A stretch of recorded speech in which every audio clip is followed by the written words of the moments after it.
Assembly ఎన్నికలు ముగిశాయి. త్వరలో జరగనున్న సార్వత్రిక ఎన్నికలకు సమయం దగ్గర పడుతుండటంతో కాంగ్రెస్ అధిష్టానం ప్రత్యేక కసరత్తులు ముమ్మరం చేసింది.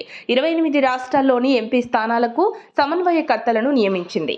ఇప్పటికే రాష్ట్రంలో గత ఎన్నికల్లో కాంగ్రెస్ విజయం సాధించి అధికారం దక్కించుకోగా ఇప్పుడు పార్లమెంట్ ఎన్నికల్లో మెజార్టీ స్థానాలకు దక్కించుకునేందుకు ప్రణాళికలు సిద్ధం చేస్తోంది. ఈ నేపథ్యంలోనే తెలంగాణలోని 17 లోక్సభ నియోజకవర్గాల బాధ్యతలను పలువురు మంత్రులు, ముఖ్య నేతలకు కాంగ్రెస్ అధిష్టానం అప్పగించింది. ఇదే క్రమంలో మహబూబ్ నగర్, చేవెళ్ల స్థానాల బాధ్యతలను సీఎం రేవంత్ రెడ్డికి అధిష్టానం ఇచ్చింది. హైదరాబాద్, సికింద్రాబాద్ నియోజకవర్గాలను ఉప ముఖ్యమంత్రి బట్టి విక్రమార్క సమన్వయం చేయనున్నారు. మల్కాజ్గిరికి తుమ్మల నాగేశ్వరరావు, ఖమ్మం, వరంగల్కు కొండా సురేఖ, ఆదిలాబాద్ నియోజకవర్గానికి సీతక్కకు బాధ్యతలను అప్పగించారు.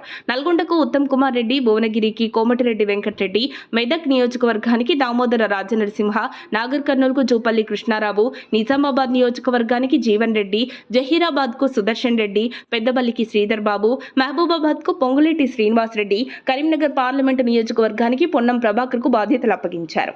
ఈ రోజు సీఎం రేవంత్ రెడ్డి సమక్షంలో మంత్రులు, అధికారులతో ప్రత్యేక సమావేశం జరగనుంది.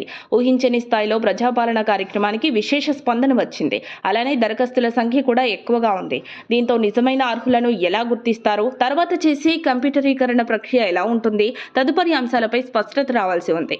ఈ క్రమంలోనే 6 గ్యారంటీల అమలుపై సోమవారం సచివాలయంలో సీఎం కీలక సమీక్ష నిర్వహించనున్నారు.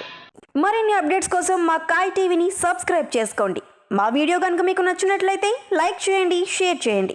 మీ విలువైన అభిప్రాయాలను కామెంట్ బాక్స్లో తెలియజేయండి.